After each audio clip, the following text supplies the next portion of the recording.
Hey, welcome to this week's edition of the One Lane Road Podcast. I'm your host, Dustin Kennedy, joined by my partner. What's up? How's it going? That's Lucas Hickman, Lucas. for anybody that doesn't know. Yep. I have a feeling that most of you, 99% of the people that listen to our show, might know us by now. Yeah. I want to give a shout out. We've got a couple listeners in D.C. and one in Virginia or West Virginia, and then seen a couple in Georgia and even one in Canada. So if y'all are listening, we appreciate it. Yeah, man. It's always nice to look at and see new listeners, and we'd like to thank some other people that's contributing to that as well. You know, obviously reaching out and getting these artists that we think's really cool, and being able to interview Josh Morningstar, Justin Wells, Chris Stapelton. The last week with our episode with Chris Knight and Cody Canada. If you guys want to check back, you guys that are maybe just listening to this episode checking us out for the first time, we are on iTunes, Stitcher, YouTube. So we're all out there. Go back and check those episodes out for sure if you're into the same kind of music we got today, and that is Jason Eady, Texas. It'll be Jason Eady coming on. Been hearing his name a lot lately. I hear his name quite a bit. We're just getting him tonight, and we haven't talked about him a lot on this show, but man, I hear his name pop up in a bunch of different people's mouths nowadays. He's starting to really get out there. Yeah, not often enough, unfortunately. Yeah. As far as his kind of music, I'm a big fan. I was introduced to his music in 2011. It was 2013 before the next record was out, so I had to wait a while. I was digging on some of his old stuff there before I got some new stuff. And, Man, really honored to have him on. I'd like to thank his manager, Randy Dees. I'm hoping I pronounced that last name right. Right. So Randy's worked with me tremendously and worked with us for the last week to make sure Jason come on, and really looking forward to the interview. I also want to give a shout out to a Twitter site called RD Country. You can follow them at red_dirt_roots. Mm-hmm. Lucas, they've been really instrumental. I see a lot of their retweets, and I see a lot of interaction back and forth in between them and you. So that's good of them guys to be out there promoting us like that. And looking at their page and their Twitter profile and stuff. They're about what we're about. They're about true country, getting out there and this grassroots style country and real stuff. So it's good of them guys to acknowledge us, and glad we're acknowledging them back. That's right. I mean, that's the least we can do. Cause, we might have several fans of our page. Our Twitter needs some work, so you guys join us on our Twitter at OLR Podcast. But they're right at 10,000 Twitter followers, just one or two more than us. So right. So they're helping us out whenever they can. I just think that's awesome. And I messaged them privately today, and I even extended it out there. I said, "Hey, man," I don't even know your real name. I just know you as Red Dirt Country, RD Roots here." And and he told me his name, and I said, "Well, the offer's there." I said, "We've reached out to, you've helped us out." I said, "How about, I'd love to have you on and kind of talk about you fighting the good fight of getting real good Promoting traditional real country music that that's a scarce thing in parts, and I don't think people realize how good they got over in Texas because they're playing the real stuff there, and here we're in Tennessee, and of course people think of country music, and a lot of people think of Tennessee. Yeah. But unfortunately, and I love Lower Broadway and Second Avenue as much as anybody, as that's been well documented on the past 40 episodes of the show. Right. But you go there, and unfortunately, when you go into Tootsie's and stuff, you're going to hear a lot more Jason Aldean instead of Jason Eady, and you're going to hear a lot more Kenny Chesney instead of Chris Stapelton or Chris Knight. Yeah. I was actually a little worried a while ago whenever I said Jason's starting to get out there a little bit more, because I know if there's any of those people in Texas that are listening to us right now, they probably just screamed at their radio saying he's been huge here for a long time. That Fort Worth community is strong behind Jason Eady. Yeah, and that's where a lot of it's like I said, it's funny when I promote these guys around here, and just through the word of mouth of us promoting some of these guys and on here, and they're like, "Oh, I've heard." Of course, the Chris Knight, Cody Canada was another deal. They've been big around here for a long time, for 15 years or so. But like, we're having Jason Eady on. Well, or maybe they didn't know Justin Wells. I'm like, well, man, these guys are, Justin Wells maybe not in Texas, but man, Jason Eady with Chris Knight, and you got all these guys that are huge. Casey Donahue Band and Reckless Kelly and all these guys. I mean, the list goes on and on and on. And of Texas musicians that are big. And actually, there's quite a few of those guys coming of the red dirt country. There's a lot of those coming to Nashville. I've noticed. Wade Bowen's coming, and Stoney LaRue. A lot of the guys that have made their name in that style of music. Right. It's a shame that they're not being bigger players than what they are. But we're looking forward to having Jason on here in just a few minutes. He's actually picking his stepson up from soccer practice, he said. So just a normal everyday life like the rest of us. One thing we are going to do before he calls in here, we're gonna close the show with his newest single. But the first song that I ever heard of his when I bought the new record in 2013, not the first song I ever heard, but the one that hit me the most, and I think it's probably been one of his bigger songs, was AM Country Heaven, and we're gonna play that for anybody. Of course, like I said, all of our Texas listeners saying, "Oh, that's it's nothing that's new to his us." Country radio. The same song has been playing a long time. They're probably wore out on it. But our Tennessee listeners, our local listeners, and our may be new to them. Is probably definitely new to this song. So we're going to go ahead and play AM Country Heaven, FM Country Hell.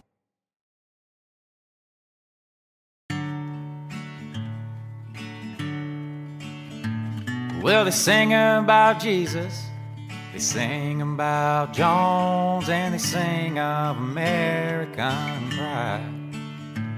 But they're all too damn clean, they're polished like stones, and they won't sing about cheating or lies.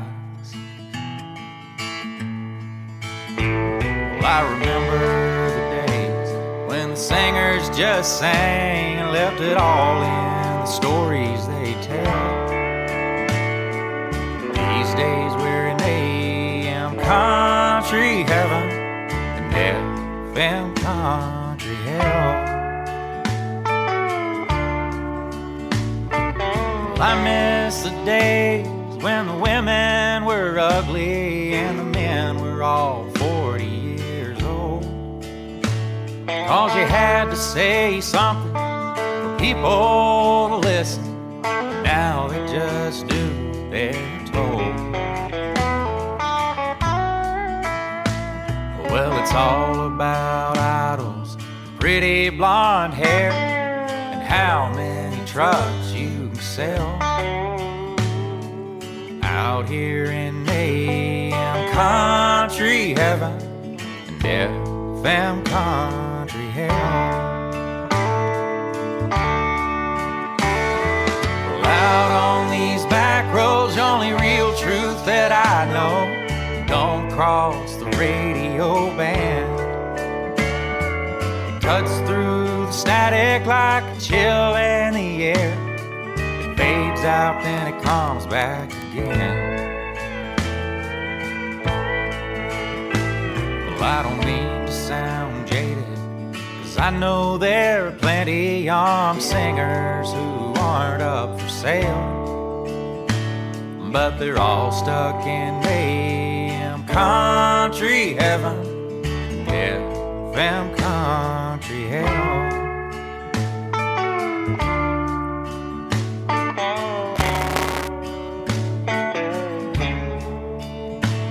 Well, I knew it was over the day that I overheard a record executive cry. Keep it all simple, don't get offensive, and don't play songs in 3/4 time. Well, Mr. Record Man, I hope you don't take offense, but you're a hell of a joke, I can tell. You're the reason we're in AM country heaven, FM country hell.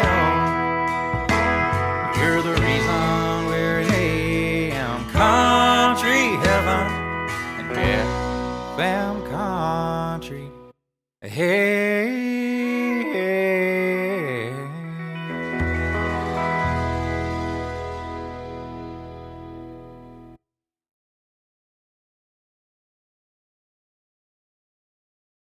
Man, if that last little line right there don't have just a little bit of Randy Travis and George Jones, or that last little, that's just That's an FU to the establishment somewhat right there. If I ever heard anything. His voice really, I mean, harkens back to those old country musicians. You know, got a lot of blues in his voice, and maybe he'll talk about that a little bit. But I mean, just that pure gold country. That's it, man. That's what drew me to him. Certainly, you know, of my liking. And like I said, I'm a George Jones fanatic, and I just think he's got a whole lot of George Jones in him. Mm-hmm. Like I said, there's no other George Jones is the best voice in my opinion in country music history. But Jason Eady's, man, he's hitting it right there with it. So I think that's just an awesome song. Can't wait to hear him talk about that. I actually found a version of that on YouTube the other day where he's playing that song for one of the first times, and Cody Canada's on stage with him. So really? Kind of neat to put that together. Yeah. Since last week, but we'll be coming back to you here in just a minute with Jason Eady. Hello. Hey, Dustin, it's Jason. Hey, man, what's going on? Not much. Just getting back to the house. Did you get that kid out of soccer practice? Yeah, finally. Well, hey, man, thanks for joining us here on the One Lane Road podcast. We're happy to have you. Yeah, well, thanks for having me, man. Looking forward to it. Well, we gave everybody a little bit of a intro to you a while ago, but just to let everybody know again, tonight we're joined by Mississippi-born but currently living in Texas, Jason Eady, singer-songwriter. How are you doing tonight, bud? I'm great. Doing good. How are y'all? Doing good. We're excited to have you on, man. I tell you what, it's trickling down in 2017. Our show is a little bit of kind of a variety show as far as where we do a little bit of sports and music. And here lately, for this year, we've really tried to concentrate on some music and doing your own episodes. We would kind of blend in the past with put it all together. But the last few weeks, we've actually just been doing the artists their own episodes. And last week, we had Chris Knight and Cody Canada in the same show. So this is just I'm marking off bucket list musicians each week for me. Well, those are two pretty good ones. Yeah, those are some good guys. Well, yeah, they really are. Tell us a little bit about your journey as a musician. You were born, obviously, you were born in Mississippi and then moved to Nashville. What was that experience like? Yeah, I never actually moved up there. I just spent a lot of time up there. It was about a 6-hour drive from Jackson up to Nashville, so I would just go up there a lot. I thought about making the move, and I honestly just kind of came decision time. What was I going to do? And I was playing around clubs in Mississippi, and I had been doing that since I was probably 14. I was playing in clubs, and so I felt like I'd been doing it forever at 19 years old. So I was getting ready to make the move, and then I don't know, just I was coming home from Nashville one day, and something just felt like I needed to go do some things. I had never really left Mississippi, never seen anything outside of the state. Just felt like there was a lot left to do, and so I just on a whim, just for a moment, driving by, I saw this Air Force recruiter, and I thought, let me see what they say, and walked in and took some tests, and a week later, I was signed up to join the Air Force. That's a hell of a whim, isn't it? Yeah, it was. It was about a 6-year detour there, but I don't regret it at all. It's probably one of the best things I've ever done. It really showed me a lot of the world, and just saw a lot of different things, and just opened my eyes to a lot. So I'll never regret it. So where all did you get to go while you was in the military? I was stationed in England, and then out in Monterey, California, and that sucks to get there, don't it?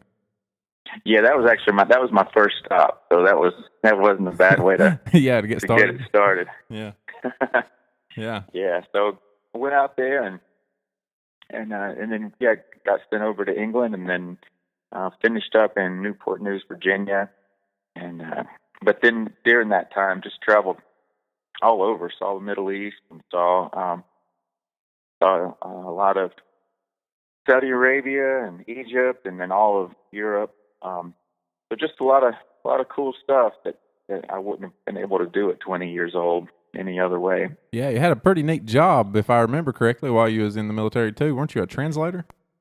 Yeah, I sure was. I did translation stuff for the for the Air Force. It was all top secret stuff, so right. I can't go too much into it. So they have to kill us for if you tell us. Yeah. Well, so after 6 years of service there, did it come naturally that you wanted to get back into singing, and did you know that you didn't want to go to Nashville, and what led you to Texas ultimately?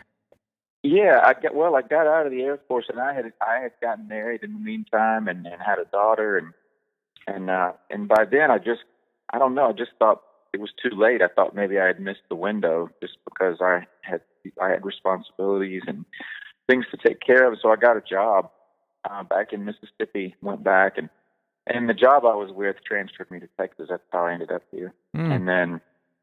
And then just started going out just for fun. I was still writing, and I never really stopped writing.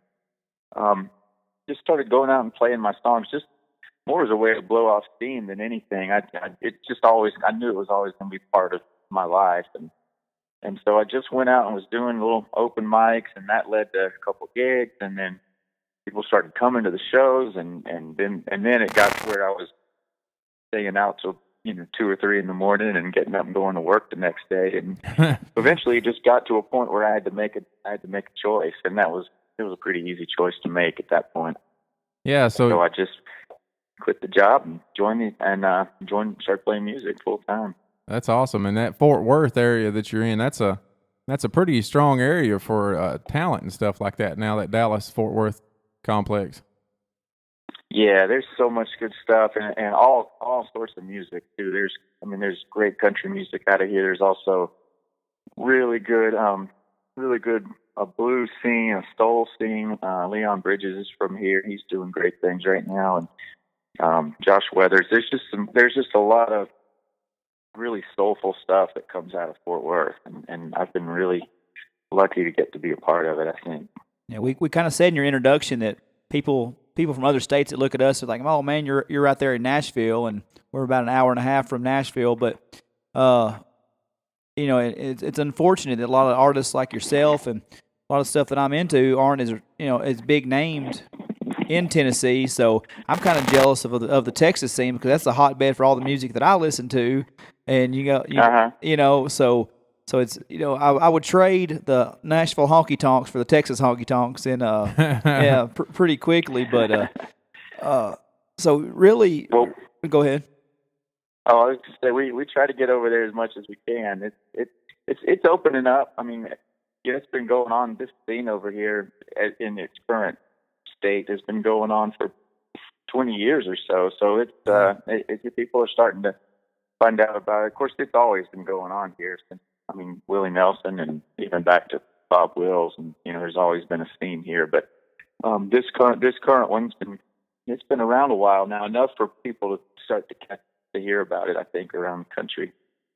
We for sure love to see you come around to Tennessee to kind of get the word out. I know I first heard about you in 2011 through both Cody Canada and Shooter Jennings talking on social media about how talented you were, and then.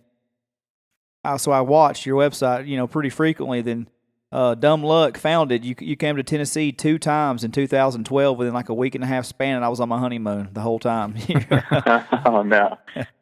I couldn't complain. I was in the Bahamas on a cruise, but still, I was like, I was trying to discover all about your music at the time, and I was like, damn, what's the chances of that? This guy comes to Tennessee once a year. Right.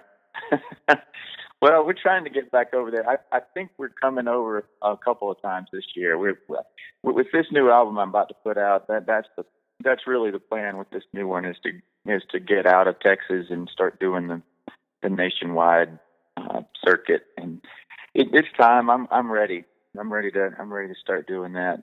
I've always done it off and on, but it's been just more of a trip here and a trip there. But we're getting ready to start just touring nationally all the time. We're going to start doing that here pretty soon. Where do you usually play at when you come to Tennessee, generally? Usually Nashville. That's only, and then I've played Knoxville a couple of times. What bars in Nashville? I'm sorry, that's what I meant to ask. Oh yeah, Nashville. I've only ever played the basement. Okay, that's the big one. I think we're doing a show at the Family Wash in April this year, and okay. yeah, just it's kind of we'll see what it turns into. Just to get back to Texas for a minute, and then I'll let it go. But the Austin area, you're not too far from Austin down there too. Do you get to go down there and hang out? That little town's really starting, or really got gentrified. It's kind of a neat little town. It's got a neat music. It's a great town, and I've never moved down there. That's where most of the people I know, if they're in this Texas scene, that's where they live. Yeah. They all live in that Austin, New Braunfels area. I've always just stayed up here. I like the North Texas area, but I mean, I'd probably spend a third of my time down in Austin, just between meetings and going down and writing with friends. And I don't play a whole lot down there. I play a couple times a year down in Austin, but I spend a lot of time down there. It's kind of my second home. Yeah, that's a neat little area.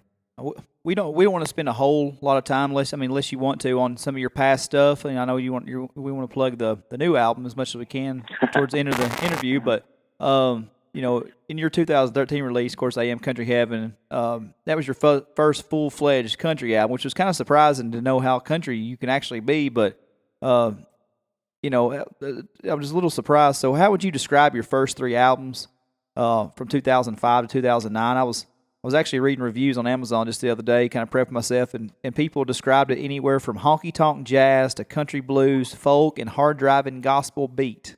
So, where would you put those first three albums? Yeah, so when I've always, country music's it's where I started. It's how I learned to play. It was always what I thought I would do. And then I got to Texas, and I'd been playing country music for so long that there's so many styles over here too that people do and incorporate into their music. And for some reason, I thought I'm going to do something different. And so I made some records that were pulled from some other parts of things that I grew up in Mississippi. And because Mississippi is just a great crossroads for music. It's you get everything through there. There was everything from gospel and country to jazz that came up from New Orleans, and the R&B stuff that was always around, and blues out of Delta. And so it was all kind of coming through there. And so I grew up on all of that and got over it. And in my mind, I was doing something different. And now that I look back on it, I never made a country record to begin with, which is kind of strange, because I had been doing country music my whole life up until that point. And so I just wanted to do something different. And then that's when I realized about 2010, I was sitting around, we were finishing up the third record, which is called When the Money's All Gone. And it was my first record I had done with Kevin Welch, who's the producer on the album. And we were having a conversation, and I said something about, we just got to talking about country music and traditional country, and he was aware of a lot of the songs I was writing. He said, "Have you ever made a country record?" And I said, "No, I guess I haven't." And so we immediately started making plans for the next one. And then once I decided that, once it clicked in my brain, then I went all in head first and made that album, and then made the Daylight and Dark after that. And so just went all in with the country thing. So how would you characterize your relationship with Kevin Welch? I mean, how important has that been to where you're at now? It's been everything. It's everything. I've been a fan of Kevin's when I might have been 5 or 6 years old, and my mom, I remember this like it was yesterday. My mom came and got me out of my room and took me in the living room. There was, on the local PBS station, there were these 3 songwriters sitting on stools playing songs at the local, just right there in Jackson at the local PBS station. And I remember one of them was Kevin Welch, and I think Mac McAnally was one of them, and I can't remember who the third was, but it struck me right then, because I knew the songs from the radio, and then all of a sudden I'm watching on TV and different people are singing the songs, and so she told me they were songwriters, and that just blew my mind, even at that age. And so it was Kevin. And then years later, he had some hits on, and then I remember them coming on CMT, and it clicked then. I thought, hey, that's that guy that I saw all those years ago that was doing that songwriter thing. So I've always loved his music, and I bought his records, and I was just a fan for a long time. And then I met him, and as soon as we met, we just hit it off right away musically. I learned a lot from him just listening to his records, so I think he might have picked up on that. And so we started talking about making albums together, and we went in and made that first one in 2009. And every time he's never really produced anybody other than his own records, and so I love what we've got going. I think we kind of figure some things out every time. Every time we go in, we zero in more and more and more on what the sound is. Trying to create something unique and different, and not just put a stamp on it. But more figuring out what we're doing as a team. And he's got just unbelievable connections too, and from all his years in Nashville and writing songs. So he's able to just make calls and make things happen and just get these phenomenal world-class players on the albums and makes, a duet with Patty Loveless happen. Just really cool stuff like that. And so that's all his work that pulls all that together. So I love working with him. This is the one we just finished was our fourth record together. So we're getting there. Yeah, he's a really, really talented songwriter too. There's this small music festival real close to us up in Crawford, Tennessee, called Jammin' at Hippie Jack's, and he's come up there and performed. And you can really tell the difference in somebody that's a singer-songwriter versus somebody that's just a singer. And all that really, really comes through whenever he's playing his songs up there. And just such a good voice too. He's real clean sounding. He doesn't need any production on his vocals or anything. Just a good overall singer-songwriter.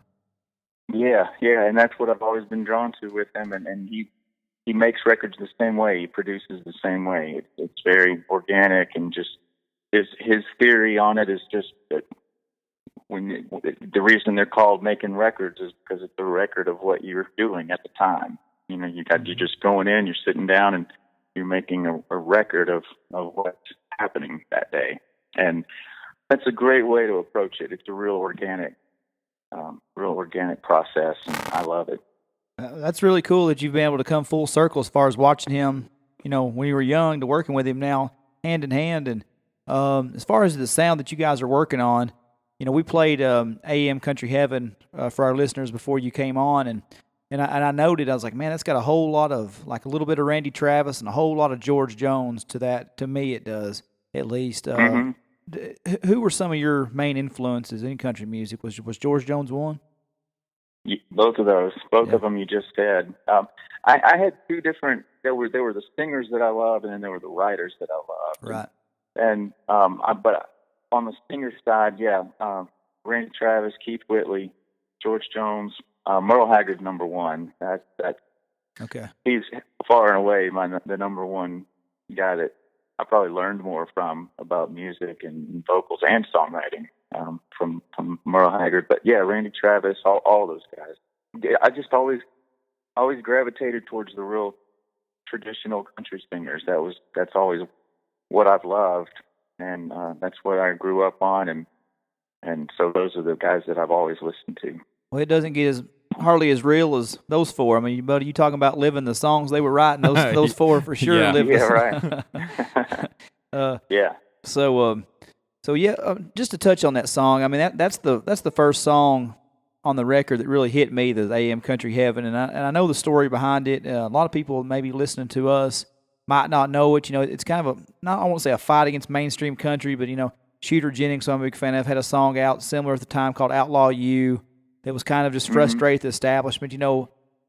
Were you frustrated at the time at the mainstream country, and what was the final straw? I know the answer to this in your story behind this song, but I'd love for you to share it if you don't mind with the listeners.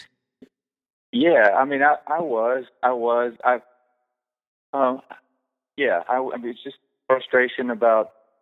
There's been this big thing lately where a lot of the guys that are working out of Nashville now they're basically the guys that 20 years earlier were all working in Los Angeles and making pop records and rock records. and then that sound kind of went away out there. That whole scene in Los Angeles went away, and they had to find a home, and so they came to Nashville, and they're just trying to basically make those same records they made out there in Nashville. And there's not really any, they're not holding on to country music. They're just trying to change it, and they're not really, they're kind of, to me, sometimes it almost seems like they're kind of making fun of it. It's such an over, they're just playing off the stereotypes of it instead of what actually made it honest and real.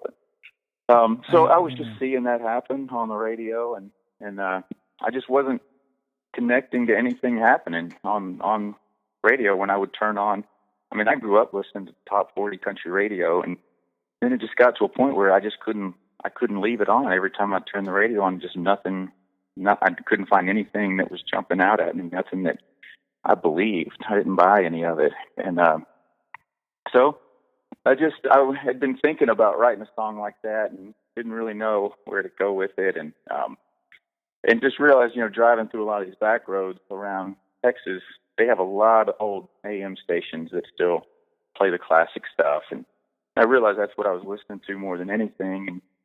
And then the final one was, it was just a late night. I had opened for a guy that had just signed a big record deal, and he had one of the guys from the label come down, and they were asking him to play some new songs that he was working on. And this guy's a great writer. I've known him a long time, and I know what he does, and he's just fantastic. And so he starts playing, and he's strumming, and it's just he's strumming a waltz tempo. Hadn't even started singing yet, just strumming this waltz tempo, and the guy cut him off. He said he wouldn't even let him get into it. He goes, "No, we're looking for hit songs. We don't have hit songs in country radio that are in 3/4 time." And it blew my mind. I couldn't believe I was hearing that out of a country music promoter, because that is country music, and all of those Merle Haggard songs and Willie Nelson songs and George Jones. I mean, all those guys. Those were all waltzes, and they were some of the biggest hits in country music. And if you listen now, if you turn the radio on, I can't even think of the last time I heard a waltz on country radio. Just a slap in the face for tradition, Yeah. And, I'm not against, I really want to be clear about this. I'm actually not against being progressive. I'm not against people trying new things and mixing new kinds of music. And I'm not one of those guys that's just, it's got to stay the way it was. I'm all for trying new things and trying to move music forward and all that, but don't let go of the past. I guess that's where my problem is they've just completely pushed the past out instead of holding on to what brought it there and then moving it forward. They've just completely cut ties with the past and are just trying to take the whole thing in a brand new direction. And that's the part. I just wish they would, there's always been, when there was Keith Whitley, there was Exile and Restless Heart, and there's always been those two sides of music, and they always used to work really well together. And now I think they've left the traditional side behind, and that's the frustrating part to me. Yeah, pop country is not a new thing. You go back in the day with even like Kenny Rogers and Conway Twitty. They're not your most masculine country singers out there, But there was there was room on both sides of the fence. You got those guys, but you also had your Waylon and Willie, and it's a shame, man. It's you turn on country radio here, and you're hearing Florida Georgia Line and Thomas Rhett, 20 times a day, and it's just like, man, I can't get my iPod hooked up quick enough. But and and there's nothing representing the other side, and that if there were just a balance, I think it would be better, because there's a whole world of people that still want to hear that music. I know that beyond a shadow of a doubt. Absolutely. That part hasn't gone away. The fans are still there. The people that want to hear it are still there. It's just, for some reason, radio isn't giving them what they want, and so they're having to go other places to look for it, which is great for me. I love it. Yeah, and there's some, if you're going out and searching for it right now, there's some really, really good musicians out there right now. Not to ring your bell. Yeah. It really is. Creatively, I think it's as cool as anything we've ever seen musically. There's just so much great music being made right now that just, there's just not a mainstream avenue for it. So you have to go search it out now instead of, turning on your radio and there it is. You have to work for it now. You have to find it, and a lot of it's word of mouth and people recommending people. And so but it's happening, and it's great. I mean, I think there's some just unbelievable music being made right now. And you know what the good thing is about the progression that has happened is how easy it is to find now. It used to be, passing tapes around, listening to this guy, or, passing CDs around would be a little bit more in our generation. But with iTunes and it being so readily available on YouTube and, being able to go out and find it like that, if you're searching for it, you can find it pretty quick now. So it's a lot more available so that, so that whenever you are out there searching for it, you can find it now.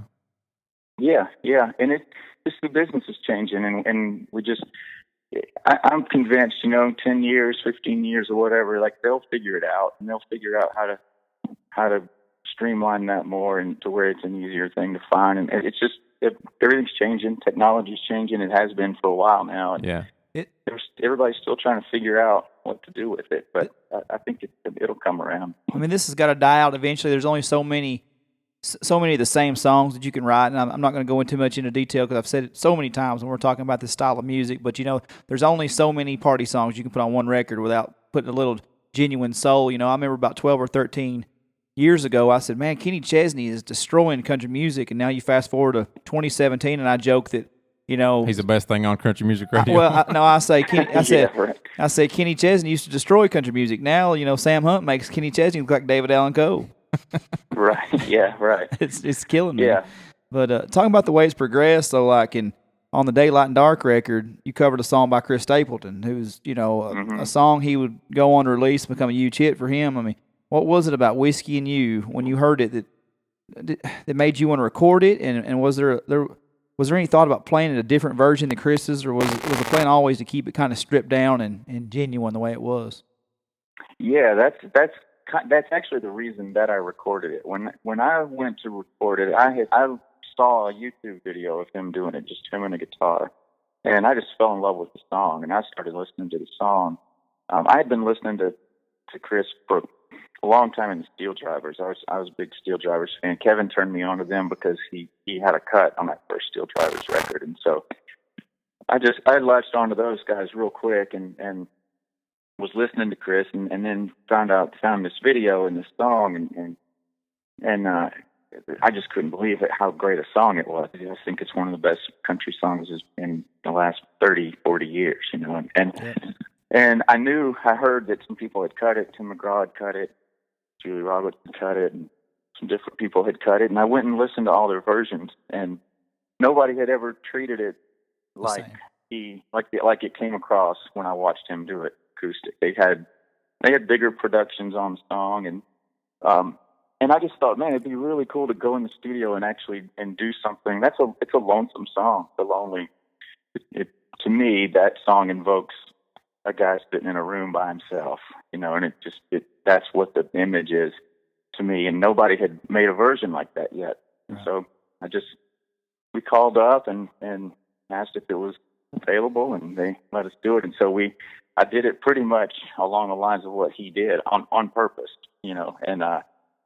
and not knowing at the time that he was going to put out his own album and put it on there. But, yeah, I'm just really, it's the biggest song I've had so far with, as far as spins and that kind of thing. But I'm just real proud. And he's been great about the version. When he comes down to Texas, he talks about it on stage and stuff. And so I got up and sang it with him one night down in New Braunfels, got up and did the song with him. And so he's a great guy. And but yeah, I love the song, and I recorded it because I wanted to treat it that way. To tell you where I was at with your career as opposed to his at the time, I knew about Steel Drivers, but I hadn't really gotten into them, hadn't really, dug into it very much. And so when Daylight and Dark came out, I went and bought a 6-pack of beer, and I took it to my house, and I was sitting there drinking beer. And then, I'm sorry, when Stapleton's came out, I'm sorry, when Stapleton's record came out, I was like, I'm going to sit here and drink a few beers, listen to this thing. And then when Whiskey and You come on, I went, he's covering a Jason Eady song. I had no idea it was his to start with. So most people think that, but because mine came out first, right. And there's no way to there's no credits on records anymore. Nobody's buying hard copies. Everything's digital, and so that you don't get the album cover that has all the credits in it. So I get that all the time. People congratulate me on getting a Chris Stapleton cut, and I wish that was true.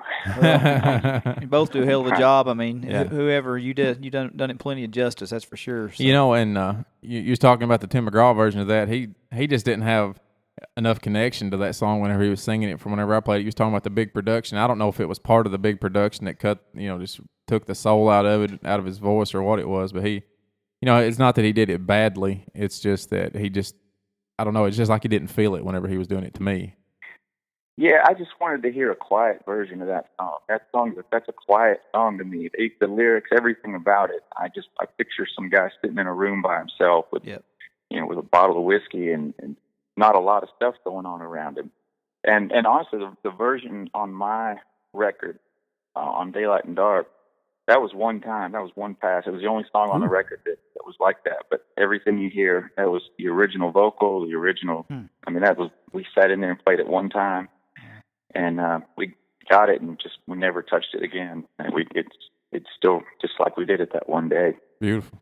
Well, one of my favorite songs of yours that you do. I mean, it's Man on the Mountain. When I first started listening to you, I didn't realize the lady that sings with you on many of your songs, Courtney Patton, was your wife. Is your wife. You guys even released an album just a couple months ago with duets called Something Together. Right. Man, how special is it to get to share your passion and what you do for a living with your wife? It's unbelievable. We've been friends for a long time. We've both been playing music around Texas for 10 years, and I've known Courtney for a long time, and then she kind of quit for a while and to raise her kids, and we ended up meeting up again years later, and we were both divorced at the time, and so we were both single, and we started playing shows together, and then we ended up a few years later we're married, and it's just been. We started out as really good friends and really great. We've always had music in common, and that's how we met. That's what brought us together. And so I love it. I mean, we play, I don't know, about a third of the time we'll do shows together, and we'll travel around sometimes and do shows together. And then we have some things we do around the Fort Worth, and Houston areas where we'll do it once a month. We do a show that we host, and we bring in friends, but I just love working with her, and it's great to get to travel with her and share the stage with her, and even when she's not with me, just to have somebody that understands the business and understands what all it means, because it's not a normal life, right. And it's really hard to get somebody to find somebody that understands all the ins and outs of it and knows the reasoning for doing certain things, and it takes somebody to understand it, to be able to put up with it, because it can be tough sometimes. I would imagine so, man. She's awfully talented in her own right, so it's a cool thing. Yeah, she's unbelievable, and she's about to start working on a new record, and she did all the harmony stuff on Daylight and Dark, and the new one that's coming out here in April, and I just can't imagine singing with anybody else. She's just unbelievable. That's awesome, man. Well, let's get to it. On April 21st, your 6th studio album, 7th if you count, your recordings with Courtney, but self-titled album, singles, Why I Left Atlanta. Tell us all about it, man. Tell us all the details. Yeah, well, it's what I wanted to do this time around was, again, it's kind of like what I said earlier with the country thing. I've always, a big part of my life is playing acoustic shows, whether that's in front of people and on stage. A lot of times we'll do a little stripped down thing if the room's smaller, and then just late night jams, sitting around hotel rooms. That's a big thing down in the Texas world with musicians is, we'll play these festivals and we're all there together, or we do shows together, and then the night doesn't end when the show's over. We always end up somewhere, either on somebody's bus or in somebody's hotel room, and just sitting up till 5 or 6 in the morning playing music, and that's such a big part of my life, doing that acoustic thing, and I just wanted to put that on an album. I realized again I've never really made an album that way, even though it's something I spend so much of my life doing, and so that's what we wanted to do this time. It's full band. It's not a singer-songwriter record. It's not me with an acoustic guitar and that's it. I mean, it's the whole band. It's got all the parts. Everything's there. But the only thing electric on the whole record is steel. I just can't imagine making a record without steel guitar. But yeah. It's the only electric thing happening. And so we just tried to get real organic with it and reproduce that feel of just this back porch. That's what we were going for, was that you can picture us sitting on a back porch somewhere, and we can still play this record note for note. That's the idea behind it. Well, tell us a little bit. Sorry, go ahead. Sorry, go ahead. No, go ahead. No, I'll get to this in a minute. Well, I was going to say, when you strip it down like that too, that it gives the lyrics more time to breathe, and you can hear the lyrics. And this one is definitely more of a personal record on the songwriting side. There's a song about my daughter going off to college, and a song about turning 40, which I did last year while I was in the studio making the record, and it's just a lot more personal stuff on there, and I wanted the lyrics to come through, and and so I figure with the acoustic setup, you can still get the energy of a record, you still get the musicality of it, all of that, but it gives the lyrics a place to live. Well, tell us a little bit about your single that you've let out, Why I Left Atlanta. How did that come about, and what's the tie to Atlanta? Yeah, it's okay. So we had this thing a few years ago. It was really fun. There was a group of the writers down here. We made this little songwriting group, and the idea was every Friday we set up these Dropbox folder online. And every Friday by 5:00, everybody had to turn a song in that week. And good, bad, it didn't matter. Nobody was ever going to hear it except us. It was it's kind of a peer pressure thing, just to kind of incentivize everybody to just keep writing. And that's a very humbling thing to do, because I wish I knew how to write a great song every week. I would write 52 great songs a year. It doesn't work that way, and so you have to be willing to. You have to trust the people you're writing with, and you have to trust that they understand the process, and they're turning in bad songs too, and so you just, and every third or fourth song you hit on something and you get a great one, and you decide to keep it, and so this was during that time, and one week we just decided we were going to give each other a challenge. Instead of just turn a song in, we were going to pick a topic. And it happened to be that week that there was the big snowstorm in Atlanta. And this was, I don't know how many years ago this was. Seems like it's been 4 years ago or so now. But they had this snowstorm, and people couldn't get out. They were stuck in their cars. And they just stranded on the highway. And nobody could get out of Atlanta, so that was the challenge. Everybody had to write a song about leaving Atlanta.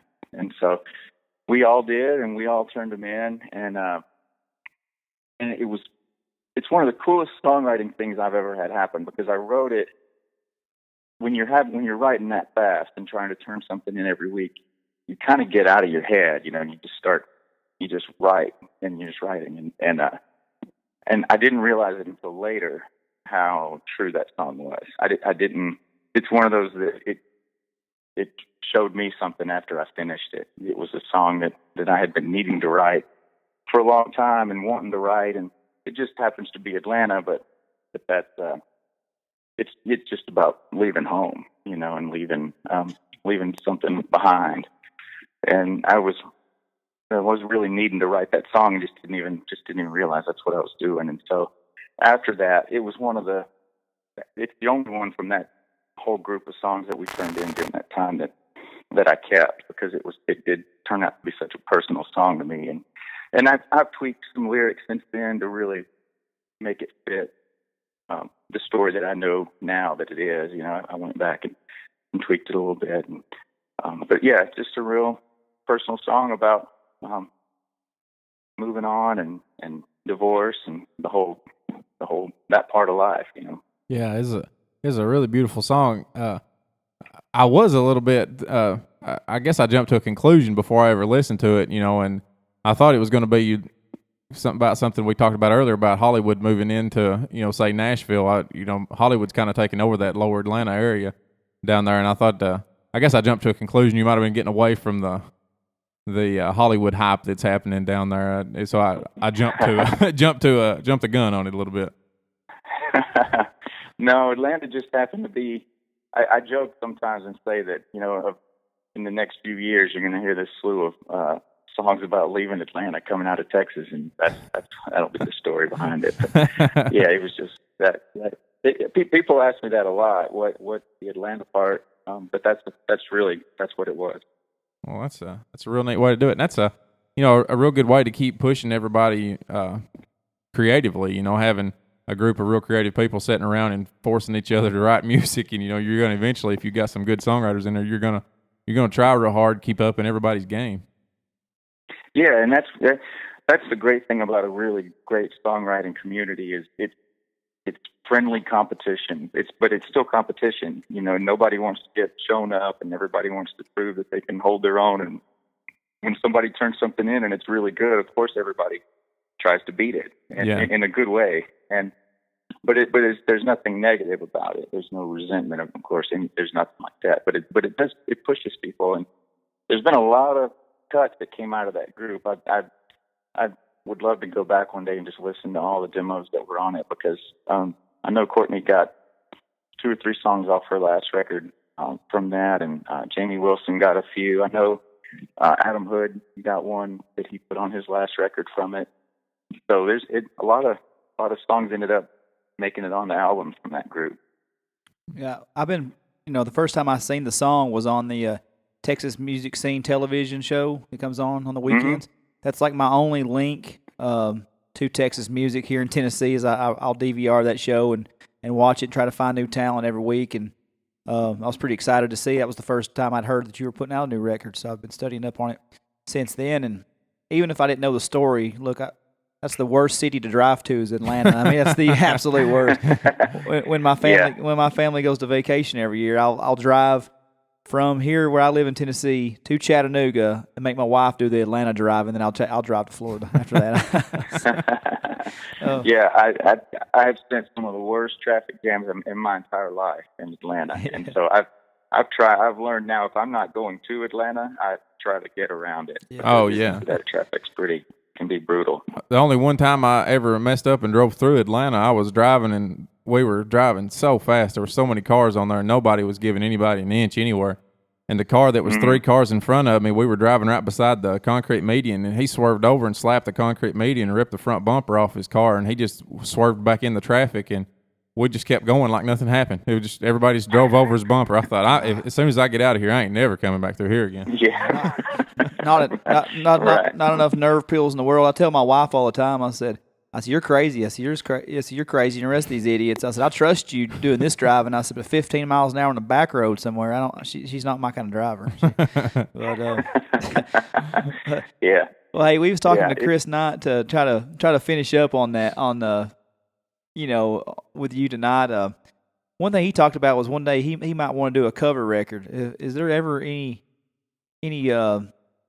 thoughts that you might ever do like a cover record or maybe a duet record, with Oh yeah, all the time. I would love to do it. Every time I think I'm ready and I want to do it, then I end up with enough songs of my own to put out another album. So I've never taken the time to stop and do it, but I think about it all the time.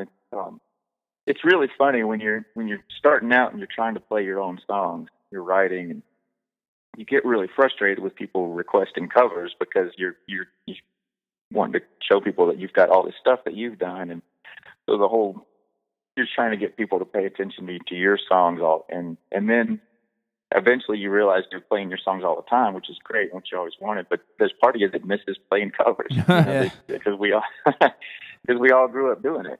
We all did. We all grew up playing in bars and playing cover songs, and so I miss it, and I do it a lot around with friends. You know, we sit around and play covers all the time, and yeah, Courtney and I talk a lot about.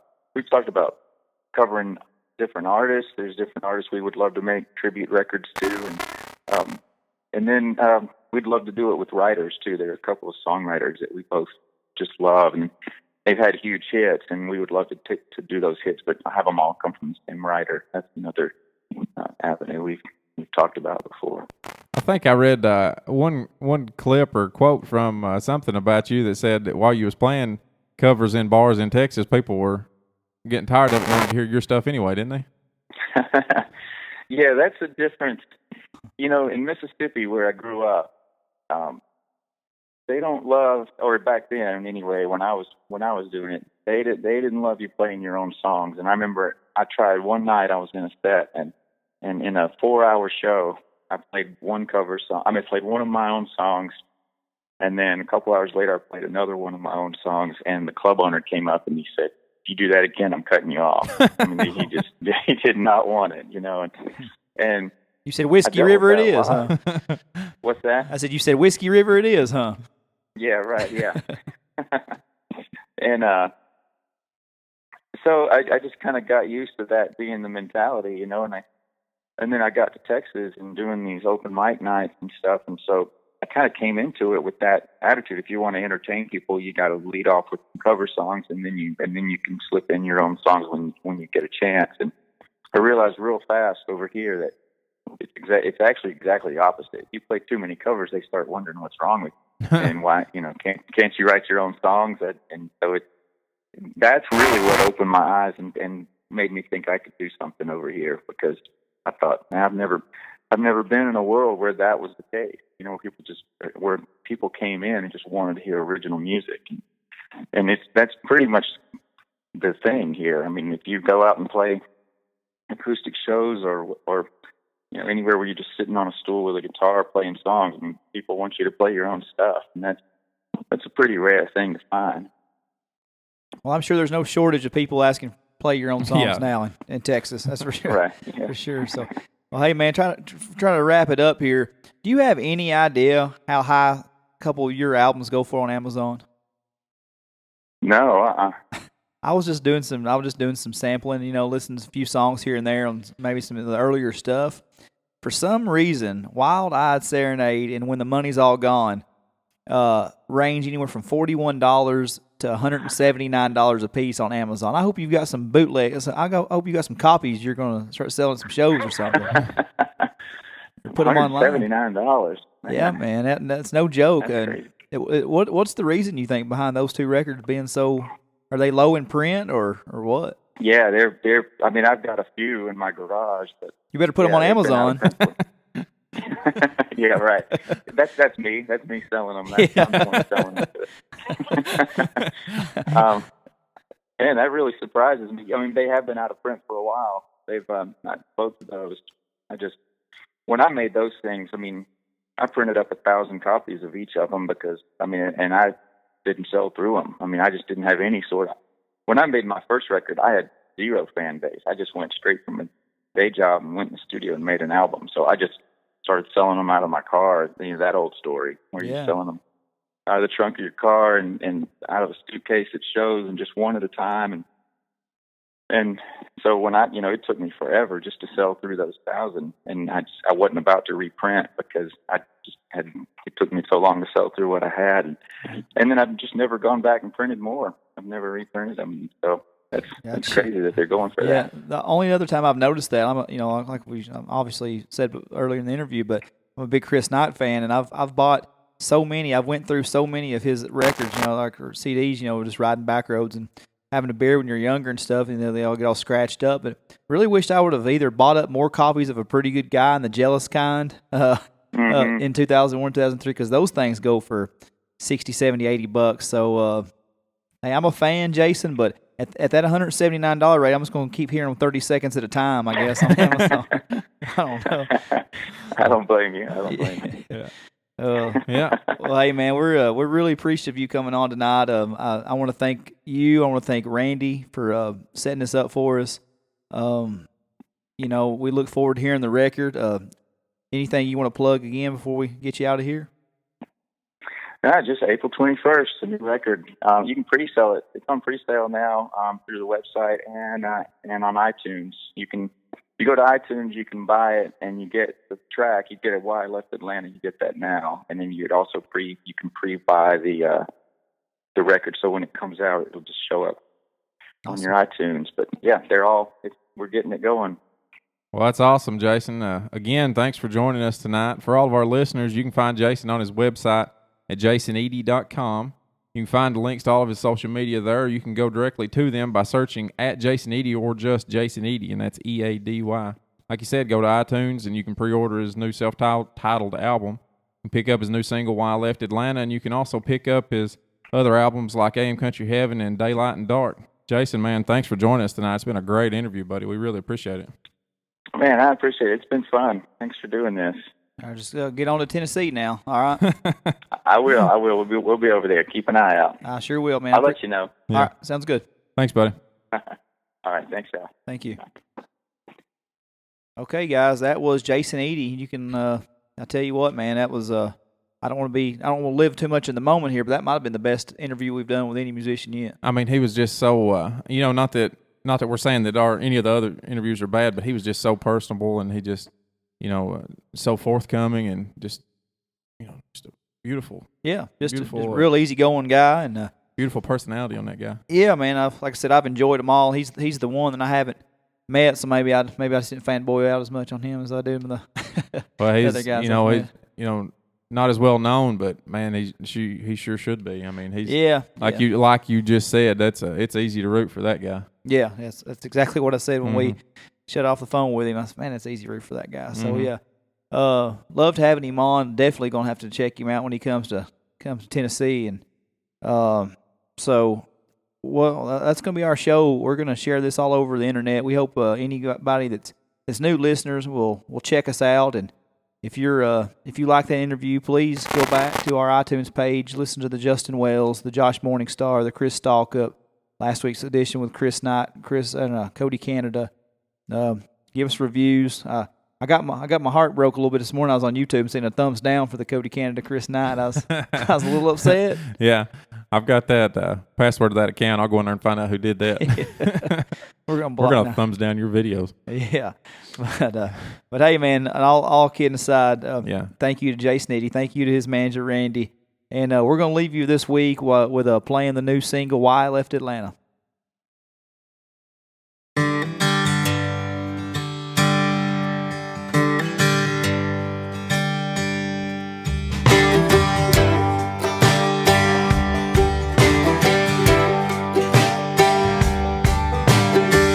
Heading west on 20, just past Birmingham. Not sure where I'm going, I just can't turn back again. I got headlights on the highway, I got a heart that's way back home, and a picture of a life I lost to remind me why I'm gone. And that's why Atlanta, I drove away in a early morning haze. Yes, that's why I left Atlanta. Me and Georgia have seen our better days. We settled outside the city, bought a house and a little land. Built our hopes on dreaming till those dreams got out of hand. And I was after something I could never be. I guess she finally grew too tired of waiting around on me. And that's why I left Atlanta.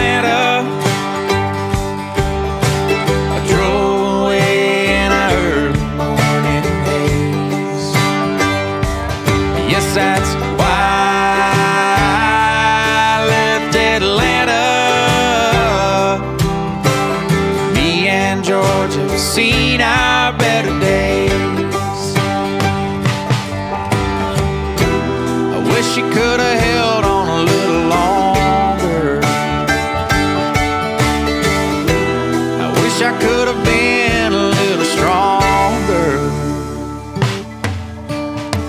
hindsight, those things don't always work out like we planned. Well, I could tell you my story, I just don't know how it will end. So I'll keep right on driving till I run out of gas. Start again where I end up, ain't no use in looking back. And that's why I left Atlanta. I drove away in a early morning haze. Yes, that's why I left Atlanta. Me and Georgia seen our better days. Me and Georgia seen our